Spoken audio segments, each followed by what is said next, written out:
सड़क में इतने गड्ढे हैं तो क्या सरकार किसी को मरने का इंतजार कर रही है? आपका स्वागत है इस सड़क पर भी। इस शासनकाल को ऐसी सड़कों को अमृतकाल कहेंगे। मरने से बच गए ये लोग। आप यहाँ देखते तो आपको तरस आ जाता कि यहाँ हो क्या रहा। नमस्कार दोस्तों, मैं शिवम हूँ और आप द राइज देख रहे हैं। इस देश में विधायक बदलते हैं, सांसद बदलते हैं, मंत्री बदलते हैं, नहीं बदलते तो इस देश के हालात। ये सड़क है NH 39, पन्ना से सतना जाती है। ये सड़क 2 जिलों 3 जिलों को जोड़ती है। सड़क में इतने गड्ढे हैं कि सरकार किसी के मरने का इंतज़ार कर रही है। सरकार के पास चेक भी तैयार है, 5 लाख रुपए देने को तैयार है। सरकार के पास सांत्वना देने के लिए भी तैयार है। सरकार के पास मैसेज भी तैयार है कि कैसे हमें संवेदनाएं व्यक्त करनी है, लेकिन सरकार के पास तैयार नहीं है तो सिर्फ पैसा इस सड़क को बनाने के लिए। सड़क बनेगी, कब बनेगी ये अभी तक तय नहीं है, क्योंकि हम 2 साल से सुन रहे हैं कि इसका चौड़ीकरण होना है, चौड़ीकरण होना है। ना ये चौड़ी हो रही है सड़क, ना इसमें पेचवर्क हो रहा है।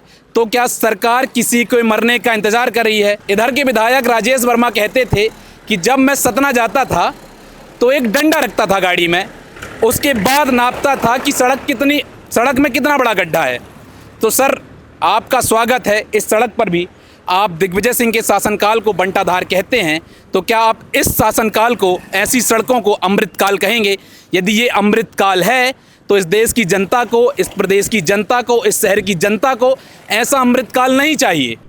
जान माल के क्यों जने मरने से बच गए ये लोग। कई यहाँ से अगर गिरे हैं तो वहाँ जाकर मोटरसाइकिल आगे चली गई है, आदमी वहाँ पड़ा है। इस तरीके की ये स्थिति। हमने 181 किया था इसी में। रोज हादसे होते हैं, रोज आए दिन। अभी तो पानी नहीं गिरा, नहीं था।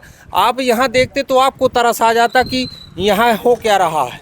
तो क्या कारण, सरकार जनता की बात सुनती क्यों नहीं है? सरकार क्या सुने। सब अभी स्वास्थ्य मंत्री गए थे, राजेंद्र शुक्ला गए थे, उप मुख्यमंत्री। क्या देखते हुए ना गए होंगे रोड को कि क्या हालत है रोड की हमारे प्रदेश में? हम क्या सरकार चला रहे हैं, क्या नहीं चला रहे, क्या कहते हैं?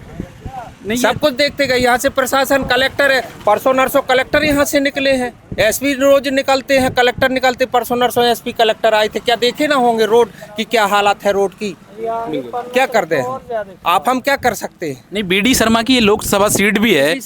BD शर्मा यहाँ आए हैं प्रचार करने की, रोड देखने। आज तक रोड ही देखने नहीं आए कि क्या हो रहा हमारे खजुराहो लोकसभा सांसद का, कि रोडों की हालत क्या है। क्या कर दे बताइए हम।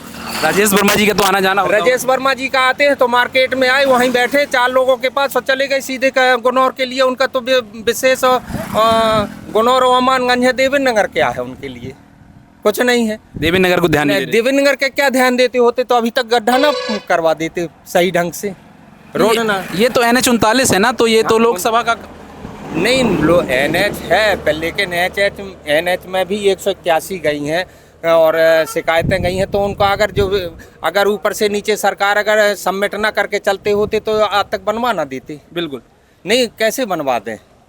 सब जनता कहाँ तक बोले अपने कामों से। किसान को किसानी से फुर्सत नहीं है, खाद मिल नहीं रही। रोज 100-200 की लाइन में लगा के खाद लेते हैं और यहाँ अब रोड का कौन देखा है? और रोड में आए, हम गिर गए तो दूसरा कोई देखते हुए चला गया। बोले कौन खाज में पड़े कि कहाँ की पुलिस थाना हो, गवाह सबूत करने पड़े। हाँ, बिल्कुल सही बात है कि आम जनता के ऊपर कौन ध्यान देगा? मंत्री तो अपने काफिले के साथ चलते हैं, उनके पास 4 पहिया होती है। यदि थोड़ी सी कैजुअलिटी होती है तो एम्बुलेंस उपलब्ध हो जाती है, पीछे काफिला रहता है। लेकिन आम जनता, यदि आम नागरिक धन मोटरसाइकिल से गिरेगा तो उसके पास मरने के अलावा और कोई दूसरा चारा नहीं है। सरकार आएगी, संवेदनाएं व्यक्त करेगी, 5 लाख का चेक थमाएगी और अपने इंस्टाग्राम, फेसबुक, तमाम ट्विटर पर पोस्ट कर देगी कि हमें बहुत खेद है। लेकिन इस खेद से कुछ नहीं होगा, आपको सड़कें बनवानी पड़ेंगी। सर, आपको नहीं लगता कि केंद्रीय मंत्री, कृषि मंत्री शिवराज सिंह चौहान हैं, मध्य प्रदेश के मुख्यमंत्री रहे वो कई सालों तक, उसके बाद भी मध्य प्रदेश की किसानों की हालत ऐसी है? किसानों की हालत क्या किसी तरीके से आज तक कोई देखने नहीं आया कि इतना पानी बरसा कि धान की फसल चौपट हो गई, गिर गई। अभी फिर भी मोहन सरकार कह रही कि हमको धान नहीं खरीदना, हमको इतना 77,000 करोड़ का कर्ज है, 11 करोड़ रोज ब्याज में लग रही। तो क्या किसान ने कहा है कि इतना कर्ज लेके और 11 करोड़ की ब्याज दीजिए? नहीं, सेंट्रल खरीदने को तो तैयार है FCI। सेंटर खरीदने को FCI तैयार है, उस मायने में लेगी जब जिसका अगर पानी पड़ गया उस धान में तो क्या FCI लेगी? बिल्कुल नहीं लेगी, क्योंकि बिल्कुल नहीं लेगी। एफसीआई की मानक अलग हैं और ये नान इसके नान के अलग अलग हैं। हैं, खाद्य विभाग के अलग हैं।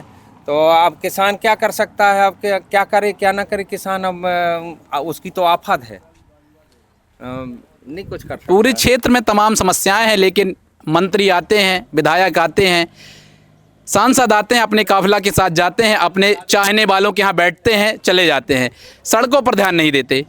ये सरकार इतनी निकम्मी हो चुकी है कि उसे जनता की समस्याओं पर बिल्कुल ध्यान नहीं है।